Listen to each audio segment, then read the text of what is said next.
സച്ചിനിലേക്ക് പോകുന്നു. സച്ചിൻ, സർവമത പ്രാർത്ഥന സംസ്കാരത്തിന് മുന്നോടിയായി നടത്തുമെന്നുള്ളത് മുൻപ് തന്നെ എടുത്ത തീരുമാനമാണ്. അതിനുള്ള ആളുകൾ അവിടേക്ക് എത്തിച്ചേർന്നിട്ടുണ്ട്. അതുമായി ബന്ധപ്പെട്ട ക്രമീകരണങ്ങൾ എങ്ങനെയാണ് സച്ചിൻ? ഇത് ഈ ഗ്രൗണ്ടിന് സമീപത്തായി തന്നെയാണോ ഈ പ്രാർത്ഥനയ്ക്കുള്ള സജ്ജീകരണങ്ങൾ ഒരുക്കിയിരിക്കുന്നത്?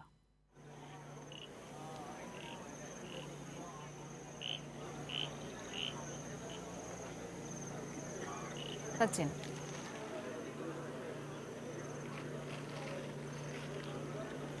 അസിത, തീർച്ചയായും ഗ്രൗണ്ടിൽ തന്നെയാണ് ഈ പ്രാർത്ഥനക്കുള്ള സൗകര്യങ്ങൾ ഒരുക്കിയിരിക്കുന്നത്. ഗ്രൗണ്ടിൽ ഷീറ്റ് മേഞ്ഞ ഒരു പന്തലടക്കം സജ്ജീകരിച്ചിട്ടുണ്ട്. ഇവിടെ 8ഓളം മേശകളും സജ്ജീകരിച്ചിട്ടുണ്ട്. അതുപോലെ തന്നെ പ്രോട്ടോകോൾ മാനദണ്ഡങ്ങൾ പാലിച്ച് PPE കിറ്റുകൾ ധരിച്ച 100ഓളം വോളണ്ടിയർമാരാണ് ഈ സംസ്കാര ചടങ്ങുകൾക്ക് നേതൃത്വം കൊടുക്കുക. അതിന് ആദ്യം തുടക്കം സർവമത പ്രാർത്ഥന കഴിഞ്ഞതിന് ശേഷം ഈ മൃതശരീരങ്ങൾ സംസ്കരിക്കാൻ വേണ്ടി കൊണ്ടുപോകും. ഇതിന് ഇവിടെ ഈ സംസ്കാര ചടങ്ങുകൾക്ക് മന്ത്രിമാരുടെ സാന്നിധ്യവുമുണ്ട്. അതുപോലെ തന്നെ മന്ത്രിമാരായ MP Rajesh, K Rajan, OR Kelu, AK Saseendran, MLA T Siddique തുടങ്ങിയവരും ഈ ചടങ്ങുകൾക്ക് പങ്കെടുക്കുന്നുണ്ട്. 3 മത വിഭാഗത്തിൽപ്പെട്ട നേതാക്കളും ഇവിടെ എത്തിച്ചേർന്നിട്ടുണ്ട്. അവരുടെ സാന്നിധ്യത്തിലാണ് സംസ്കാര ചടങ്ങുകൾ നടക്കുക. ഇതിലെടുത്തു പറയേണ്ട കാര്യം എന്നാൽ സന്നദ്ധ സേവന പ്രവർത്തകരാണ് ഈ ബോഡികൾ സംസ്കരിക്കാൻ വേണ്ടി കുഴിയിലേക്ക് കൊണ്ടുപോകുക. അത്തരത്തിൽ വലിയൊരു ഈ ദുരന്തമുണ്ടായ ഭൂമിയിൽ എല്ലാ മേഖലയിലും സന്നദ്ധ സേവന പ്രവർത്തകരുടെ, പ്രത്യേകിച്ച് DYFI അടക്കമുള്ള യൂത്ത് ബ്രിഗേഡിൻ്റെ പ്രവർത്തകർ രാത്രി ഏറെ വൈകി നടക്കുന്ന പ്രവർത്തനങ്ങൾക്കൊക്കെ നേതൃത്വം നൽകാൻ വേണ്ടി മുഴുവൻ സജ്ജരായിട്ട് ഇവിടെയുണ്ട്. അവരുടെ നേതൃത്വത്തിലാണ് ഈ സംസ്കാര നടക്കുക. മാത്രമല്ല ഇവിടെ നിരവധി ഈ മേപ്പാടി പഞ്ചായത്തിലെ വിവിധ ഭാഗങ്ങളിൽ നിന്നും പുറത്തു നിന്നും നിരവധി പേരാണ് എത്തിയിട്ടുള്ളത്. കാരണം അവരുടെ ഉറ്റ ബന്ധുക്കളിൽ ആരെങ്കിലും ആവുമോ എന്ന ഒരു സംശയം ഉള്ളതിനാലാണ് ജീർണിച്ച 8ഓളം മൃതദേഹങ്ങൾ ഇവിടെ എത്തുമ്പോൾ ഇനിയും ബാക്കിയുള്ള മൃതദേഹങ്ങൾ നാളെ 4 മണിയോടെ സംസ്കരിക്കുമെന്നാണ് മന്ത്രിമാർ വ്യക്തമാക്കിയിട്ടുള്ളത്.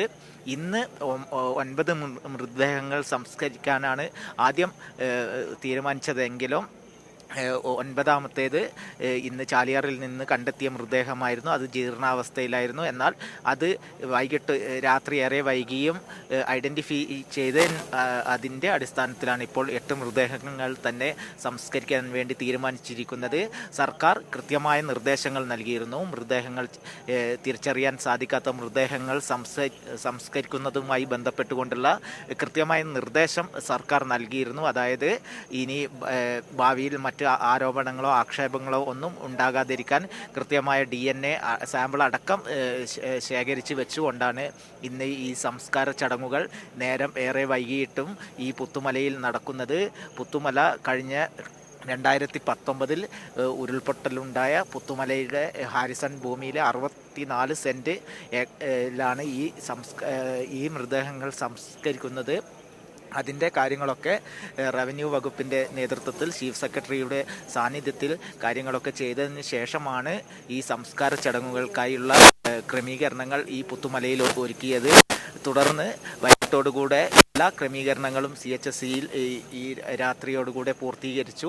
അവിടെ ഈ പ്രവർത്തനങ്ങൾക്കൊക്കെ നേതൃത്വം നൽകാൻ വേണ്ടി മന്ത്രിമാരുടെ ഒരു ഉപസമിതി കഴിഞ്ഞ ദിവസം മുഖ്യമന്ത്രി പിണറായി വിജയൻ്റെ നേതൃത്വത്തിൽ കളക്ടറേറ്റിൽ ചേർന്ന യോഗത്തിൽ തീരുമാനിച്ചിരുന്നു. ഇതിൻ്റെ ഭാഗമായുള്ള ഇവിടെ മുഴുവൻ സമയവും ക്യാമ്പ് ചെയ്ത് പ്രവർത്തിച്ചു കൊണ്ടിരിക്കുന്ന മന്ത്രിമാരുടെ സാന്നിധ്യത്തിൽ കാര്യങ്ങൾ മാനദണ്ഡങ്ങൾ അടക്കം പൂർത്തീകരിച്ചു കൊണ്ടാണ് മൃതദേഹങ്ങൾ ഇവിടെ എത്തുന്നത്. DNA സാമ്പിളും അതുപോലെ തന്നെ മറ്റ് ശരീരഭാഗങ്ങളൊക്കെ പരിശോധിച്ച് എന്നിട്ടും മനസ്സിലാവാത്ത ജീർണാവസ്ഥയിലായ മൃതദേഹങ്ങളാണ് ഇവിടെ ഇന്ന് സംസ്കാരം നടത്തുന്നത്. മാത്രമല്ല മുഴുവൻ മൃതദേഹവുമായിട്ടുള്ള മൃതദേഹമാണ് ഇവിടെ എത്തുന്നത്, അല്ലാതെ ശരീരഭാഗങ്ങളല്ല എന്നാണ് മന്ത്രി നേരത്തെ വ്യക്തമാക്കിയിട്ടുള്ളത്. അതുപോലെ തന്നെ വലിയ രീതിയിലുള്ള ഈ മേപ്പാടി പഞ്ചായത്തിലെ വിവിധ ഭാഗങ്ങളിലുള്ള വലിയ ഒരു ആൾക്കൂട്ടം ഇവിടെ തടിച്ചുകൂടിയിട്ടുണ്ട്. അവരോടക്കം ഈ സർവമത പ്രാർത്ഥന ചടങ്ങിൽ പങ്കെടുത്തുകൊണ്ട് ഈ പുത്തുമലയിൽ ഒരുക്കിയിട്ടുള്ള ഷെഡിൽ നിൽക്കണമെന്നും സംസ്കാരം നടത്തുന്ന ഭാഗത്തേക്ക് ഇറങ്ങാൻ പാടില്ല എന്ന നിർദ്ദേശവും ഇപ്പോൾ സർക്കാരിൻ്റെ പ്രതിനിധികൾ നൽകിയിട്ടുണ്ട്. മാത്രമല്ല നിരവധി ബന്ധുക്കളെ നഷ്ടപ്പെട്ടവരുടെ ഒരു ദുഃഖകരമായ ഒരു മുഖം തന്നെ ഈ പുത്തുമലയിൽ ഇപ്പോൾ കാണാൻ വേണ്ടി സാധിക്കുന്നുണ്ട്. അതുപോലെ തന്നെ മന്ത്രിമാരായ എം പി രാജേഷും കെ രാജനും OR Kelu, AK Saseendran, T Siddique MLA അടക്കമുള്ളവർ ഈ മൃതദേഹങ്ങൾ സംസ്കാരത്തിന് ഇവിടെ പങ്കെടുക്കാൻ വേണ്ടി എത്തിയിട്ടുണ്ട്. കൂടാതെ ഈ സർവ്വമത പ്രാർത്ഥന ചടങ്ങുകൾക്കായി 3 വിഭാഗത്തിൽപ്പെട്ട മതനേതാക്കളും ഇവിടെ എത്തിയിട്ടുണ്ട്. മറ്റ് എല്ലാ ജനവിഭാഗങ്ങളും, അതായത് യുവജന സന്നദ്ധ ആയിട്ടുള്ള മുഴുവൻ യുവാക്കളും ഇവിടെ ഈ സംസ്കാര ചടങ്ങുകൾക്ക് നേതൃത്വം കൊടുക്കുന്നു എന്നതാണ് നമ്മൾ എടുത്തു പറയേണ്ടത്. കാരണം എല്ലാം ഈ കഴിഞ്ഞ ദിവസം മേപ്പാടിയിലെ ദുരന്തമുണ്ടായ അന്ന് മുതൽ രാവെന്നോ പകലെന്നോ ഇല്ലാതെ ഈ ദുരന്തമുഖത്ത് രക്ഷാപ്രവർത്തനങ്ങൾക്കും കഴിഞ്ഞ ദിവസങ്ങളിലൊക്കെ ആരംഭിച്ച തിരച്ചിലുകൾക്കും നേതൃത്വം നൽകുന്ന നിരവധി യുവജന സംഘടനകളുണ്ട്. അവരിൽപ്പെട്ട ആളുകൾ തന്നെയാണ് ഇവിടെ സംസ്കാര ചടങ്ങുകളിലും PPE കിറ്റും മാസ്കും കയ്യുറയൊക്കെ ധരിച്ചുകൊണ്ട് ഇതിൽ പങ്കെടുക്കുന്നത്.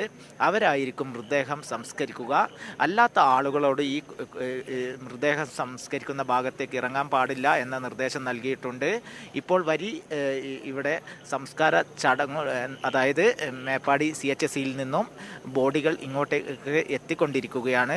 അതിനുശേഷം ഇവിടെ സർവ്വമത പ്രാർത്ഥന കഴിഞ്ഞതിന് ശേഷം സംസ്കാരം നടക്കുമെന്നാണ് അറിയിച്ചിട്ടുള്ളത്. അസിത, അല്പസമയത്തിനകം തന്നെ മൃതദേഹങ്ങൾ വഹിച്ചുകൊണ്ടുള്ള ആംബുലൻസ് ഇവിടേക്ക് എത്തും, പുത്തുമലയിലേക്ക് എത്തും. അതിനുശേഷം സംസ്കാര ചടങ്ങുകളിലേക്ക് കടക്കും. അതിനു മുൻപ് സർവ്വമത പ്രാർത്ഥന അവിടെ ക്രമീകരിച്ചിട്ടുണ്ട്. പിന്നീട് ആർക്കും ഒരു പരാതികളും ആക്ഷേപങ്ങളും ഉണ്ടാകാതിരിക്കാനാണ് ഇത്തരത്തിൽ എല്ലാ മതവിഭാഗങ്ങളെയും എല്ലാ വിശ്വാസങ്ങളെയും ഉൾപ്പെടുത്തിയുള്ള ഒരു പ്രാർത്ഥന ക്രമീകരണത്തിലേക്ക്, സജ്ജീകരണത്തിലേക്ക് സംസ്ഥാന സർക്കാർ കടക്കുകയും ചെയ്തിട്ടുള്ളത്. ഒരുമിച്ച് ജീവിച്ചവരാണ്, ഒരേ നാട്ടിൽ ഒരുമിച്ച് ഉണ്ടായിരുന്നവരാണ്. ഇപ്പോഴവർ ഈ മണ്ണിലേക്ക് ഒരുമിച്ച് മടങ്ങുക കൂടി ചെയ്യുകയാണ്. കേരളത്തിൻ്റെ ആകെ നോവായി കഴിഞ്ഞ ദിവസങ്ങളിലൊക്കെയും വയനാട് ഇങ്ങനെ മാറുമ്പോൾ ഈ നിലയിൽ കൂടി ഇന്നിപ്പോൾ സംസ്കരിക്കുന്ന 8 മൃതദേഹങ്ങളും അത് തിരിച്ചറിയാനാകാത്തതാണ്, ഉറ്റവരാൽ തിരിച്ചറിയപ്പെടാത്ത മൃതദേഹങ്ങളാണ്. അതാണിപ്പോൾ ഇവിടെ ഒരുമിച്ച് സംസ്കരിക്കാനുള്ള തീരുമാനത്തിലേക്ക് എത്തിയിരിക്കുന്നത്. ഹാരിസൺസിൻ്റെ ഭൂമിയിലാണ്, അവർ നൽകിയ ഭൂമിയിലാണ് ഇപ്പോൾ ഈ സംസ്കാര ചടങ്ങുകൾ നടക്കുകയും ചെയ്യുന്നത്.